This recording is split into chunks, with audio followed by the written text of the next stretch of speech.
ഒരു ബസ്സിൻ്റെ drifting video കണ്ടിട്ട്. ഡ്രിഫ്റ്റിംഗ് എന്ന് പറഞ്ഞാൽ സ്കിഡായതാണ്.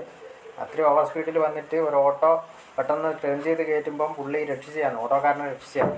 അല്ലാണ്ട് അത് ഡ്രിഫ്റ്റിങ് കാര്യങ്ങളൊന്നുമല്ല. അപ്പോൾ വീഡിയോ എടുത്ത് 2-3 പ്രാവശ്യം കണ്ടേരാന്ന്. ഞാൻ പണിയെടുത്ത സ്ഥലമാണ് ആ ഭാഗം, അതായത് ചെട്ടിപ്പീടിയ.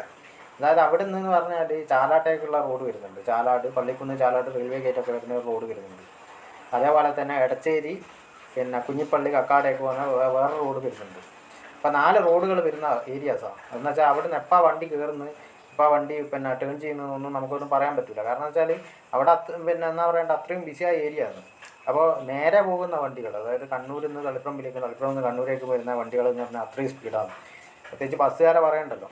ആ ബസ് എന്ന് പറഞ്ഞാൽ ഓവർ സ്പീഡാണ്. നല്ല സ്പീഡിലായതുകൊണ്ടാണ് ആ ബസ് ചവിട്ടി പെട്ടെന്ന് സഡൻ ബ്രേക്ക് ഇട്ട് ചവിട്ടിയാലോ സ്കിഡായിട്ട് ആ ഒരു എന്താ പറയേണ്ട ഡ്രിഫ്റ്റിംഗ് മോഡലിലേക്ക് വന്നത്. അല്ലാണ്ട് സംഭവം എന്ന് വെച്ചാൽ ഇത് മെല്ലനെ വരുന്ന ബസ്സാണെങ്കിൽ അത് അവിടെ ചവിട്ടി നിർത്താൻ പറ്റും. പിന്നെയെന്ന് വെച്ചാൽ ഓട്ടോക്കാരൻ ഇൻഡിക്കേറ്ററൊക്കെ ഇട്ടിട്ടാണ് കയറിയത്. പക്ഷേ ബസ്സിൻ്റെ സ്പീഡ് അയാൾ ശ്രദ്ധിച്ചില്ല, കാരണം മഴയും ഉണ്ടായിരുന്നു. അപ്പോൾ ഓട്ടോക്കാരൻ എന്ന് പറഞ്ഞാൽ എപ്പം എന്താ പറയണ്ടത്, എപ്പോൾ തിരിയുന്നത് ടേൺ ചെയ്യുന്നതെന്നൊന്നും പറയാൻ പറ്റില്ല. അത് മുന്നേ ഞാൻ പറഞ്ഞതാണ്. അവർ അത് നമുക്ക് പ്രവചിക്കാൻ പറ്റില്ല അവരെപ്പോൾ ടേൺ ചെയ്യുന്നുണ്ട്.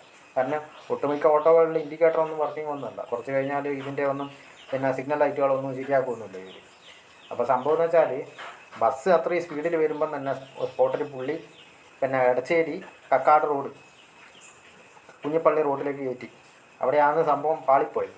അപ്പോൾ ബസ്സുകാരെ ശ്രദ്ധിക്കേണ്ട ഒരു കാര്യം എന്ന് വെച്ചാൽ അവിടെ എന്ന് പറഞ്ഞാൽ റോഡുകൾ എന്ന് പറഞ്ഞാൽ മുട്ടുന്ന സ്ഥലങ്ങളാണ്. അതായത് എല്ലാ ഭാഗത്തു നിന്നും വരുന്ന വണ്ടികൾ അവിടത്തേക്ക് കയറും. അതൊരു ജംഗ്ഷൻ മോഡലാണ്. ക്രോസ് ചെയ്തും പോവും, വണ്ടികൾ ക്രോസ് ചെയ്തും പോവും. അതേപോലെ തന്നെ വണ്ടികൾ പെട്ടെന്ന് കയറുകയും ചെയ്യും. അപ്പോൾ അങ്ങനെയുള്ള ഏരിയാസ് എന്ന് പറഞ്ഞാൽ ഒരു ജംഗ്ഷൻ എത്തുമ്പോൾ എന്ന് പറഞ്ഞാൽ മെയിനായിട്ട് നേരെ പോകുന്നവർ ഏറ്റവും കൂടുതൽ ശ്രദ്ധിക്കണം. അവിടെ നിന്ന് സ്പീഡ് കുറക്കണം.